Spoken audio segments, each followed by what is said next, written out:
Here on Democracy Now!, democracynow.org, The War and Peace Report. I'm Amy Goodman with Juan Gonzalez. Well, President Obama has returned from his first trip to South America. The focus of the tour was on boosting trade and improving security. The trip was marked by mass protests as he stopped in Brazil, Chile, and El Salvador. Outside the United States consulate in Rio, several hundred protesters were met by rubber bullets, pepper spray, and tear gas. In El Salvador, hundreds of demonstrators called for Obama to renegotiate or dismiss the Central American Free Trade Agreement known as CAFTA. They say the deal has failed to increase imports as promised, instead decreasing exports and destroying El Salvador's agricultural sector. Many farmers have been forced to move to the city where there are no jobs, so they sell goods on the streets. During his time in El Salvador, President Obama paid a symbolic visit to the tomb of Archbishop Oscar Romero, who was shot through the heart during a mass 31 years ago today, March 24, 1980. His assassination was ordered by Salvadoran military officer Roberto Dobusan, a graduate of the U.S.-run School of the Americas. Part of Obama's tour also addressed the United States' history of supporting brutal Latin American dictatorships. During a press conference in Chile, the first question a Chilean reporter asked President Obama was about the open wounds of the dictatorship of General Pinochet. President Obama, you have emphasized and highlighted the economic management of Chile, the leadership in the region, those were your words, and even the successful transitioning to democracy in the difficult years of the 1990s. However, in Chile, President Obama, there are some open wounds of the dictatorship of General Pinochet. In that sense, leaders, political leaders, leaders of the world, of human rights, and even members of parliament, the son of murdered Orlando Letelier, the foreign minister, have said that many of these wounds have to do with the United States. I ask you, are justice investigating cases of Allende and the death of Eduardo Frei Montalva? In that new speech that you will announce, do you include that the U.S. is willing to collaborate with those judicial investigations, even that the United States is willing to ask for forgiveness for what it did during those difficult years in the 1970s in Chile? En este caso, en la década del 70 en Chile. Gracias. Well, on the specific question of how we can work with the Chilean government, any requests that are made by Chile to obtain more information about the past is something that we will certainly consider, and we would like to cooperate. I think it's very important for all of us to know our history. And obviously, the history of relations between the United States and Latin America have at times been extremely rocky and have at times been difficult. I think it's important, though, for us, even as we understand our history and gain clarity about our history, that we're not trapped by our history. And the fact of the matter is that over the last 2 decades, we've seen extraordinary progress here in Chile, and that has not been impeded by the United States, but in fact has been fully supported by the United States. To discuss President Obama's trip to South America, we're joined by investigative journalist Alan Nairn. In the 80s, you reported extensively on the death squads in El Salvador and what was happening in Latin America. Your response to what President Obama said in Chile? Well, there's no change in U.S. policy. Obama visited the tomb of Archbishop Romero in Salvador, but the U.S. is like the killer who shoots his victim and then brings flowers to the funeral. It's appropriate for a killer to ask forgiveness, as the Chilean journalist was saying, but that's the last stage. That's after the killer has been taken off the streets, tried, and jailed. Chile has done that. After those who perpetrated the U.S.-backed coup in Chile in '73 and tortured and killed more than 3,000 civilian activists. The leading survivors have been put on trial and jailed by the Chilean government. General Contreras, for example, the old head of DINA, the secret police, is serving a sentence of 289 years. Chile has done that. The U.S. has not.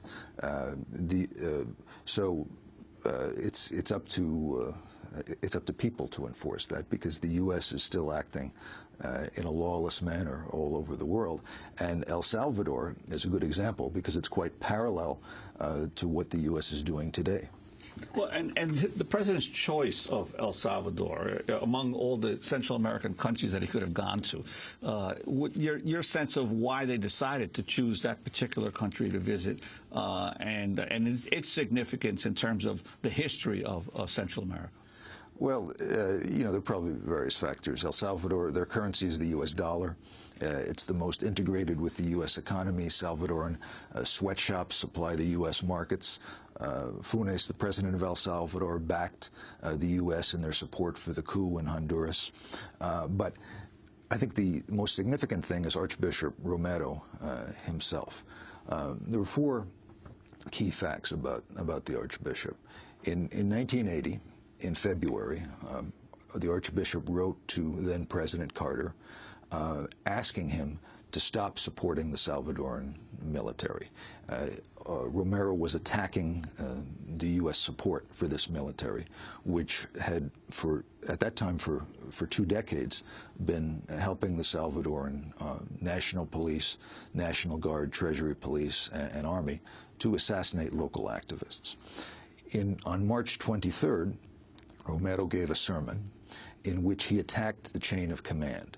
He told Salvadoran troops to disobey their superiors and refrain from killing civilians. The next day, he was assassinated. He was shot in the heart. I wanted to actually go to the film Romero, where Archbishop Romero was played by Raul Julia, because he reenacted that moment, that speech he gave the day before Salvadoran Archbishop Oscar Romero was assassinated. This was an excerpt of Romero's speech. I'd like to make an appeal in a special way to the men in the army. Brothers, each one of you is one of us. We are the same people. The farmers and peasants that you kill are your own brothers and sisters. When you hear the words of a man telling you to kill, think instead in the words of God. Thou shalt not kill. No soldier is obliged to obey an order contrary to the law of God.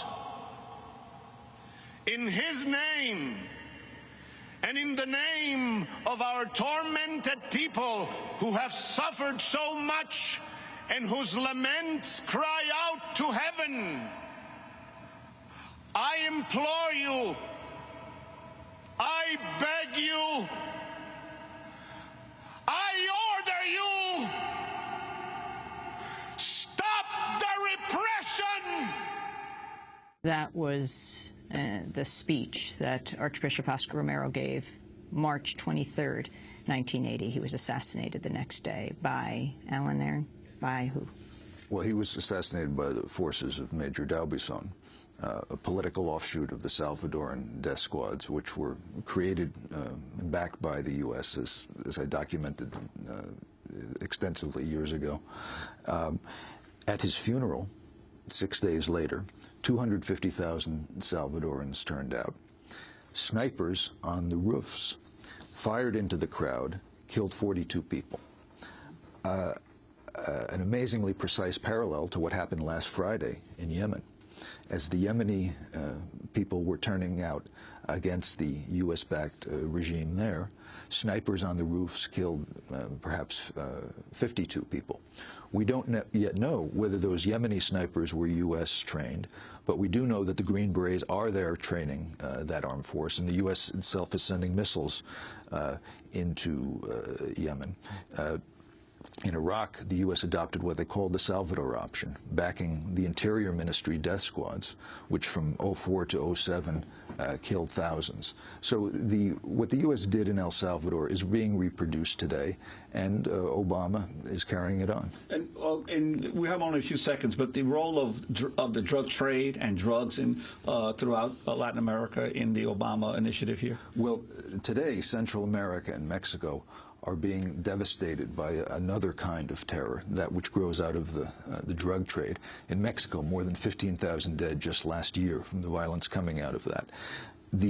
A group of conservative former presidents of Brazil, Chile, and Mexico called for a fundamental change in policy, including consideration of medicalization of hard drugs and legalization.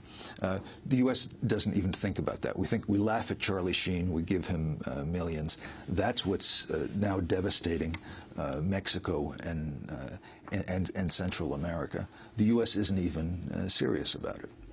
Alan Nairn, investigative journalist, thank you very much for being with us. That does it for our show. Our condolences to our producer, Nermeen Sheikh, on the death of her grandfather, Isfahan. Democracy Now! Produced by Mike Burke, Aaron Mate, Sharif Abdul Quddus, Renee Feltz. I'm Amy Goodman with Juan Gonzalez.